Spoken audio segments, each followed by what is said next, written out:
સુરતનો કુખ્યાત આરોપી ડાભેલમાંથી પકડાયો. ડાભેલમાં ફરાર આરોપી સલમાન લસ્સીને પકડી પાડવામાં આવ્યો.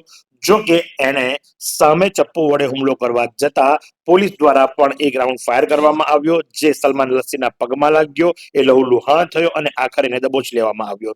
નવસારી જિલ્લાના જલાલપુર તાલુકામાં આવેલા ડાભેલ ગામની અંદર આસિયાના એક મહોલ્લામાં સુરતના કુખ્યાત આરોપી સંતાયો હોવાની બાતમીના આધારે Navsari crime branch, Surat crime branch અને બોડેલી પોલીસ જે કરી એને સંયુક્ત ઓપરેશન પાર પાડ્યું હતું. મળસ્કે 3 વાગ્યાને દબોચી લેવામાં આવ્યો હતો. પણ જ્યારે પોલીસ એને પકડવા માટે ગઈ તો તેને સામો હુમલો કર્યો અને હુમલાની અંદર ચપ્પુથી હુમલો કરવા જતા પીઆઈએ પણ સામે જવાબી કાર્યવાહીની અંદર એક રાઉન્ડ ફાયર કર્યો, જેના પગમાં લાગ્યો અને લોહી લુહાણ હાલતની અંદર એને દબોચી લેવામાં આવ્યો. ત્યારબાદ એને સારવાર અર્થે હોસ્પિટલમાં ખસેડવામાં આવ્યો અને આ રીતે 15 ગુનાઓની અંદર સંડોવાયેલો ડિંડોલી, લિંબાયત અને પેસ્તાની અંદર જેનું નામ ચાલતું હતું એવા કુખ્યાત આરોપીને ઝડપી લેવામાં આવ્યો છે. સલમાન લસ્સી અંતે પકડાયો છે.